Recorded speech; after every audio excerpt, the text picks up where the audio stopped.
Señor, gracias por un nuevo día. Gracias por respirar, por estar vivo y por el don de la vida. Cuando muchos desearon despertar, tú me concediste una vez más ese privilegio. Estoy de pie y avanzando hacia mis sueños. Señor, ve delante de mí. Sé mi escudo y mi protección y mi socorro, presente en el momento de angustia. Rompe todas estas barreras, estas trampas del enemigo, y permíteme llegar al lugar de mi propósito. Que nada perturbe mi fe. Sigo creyendo en tus promesas y avanzando hacia ellas. Abre mi visión para que pueda ver los lugares en los que debo permanecer, los lugares de los que debo salir.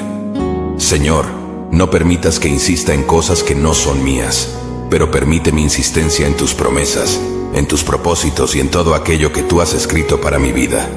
Te lo pido en nombre de Jesús. Amén.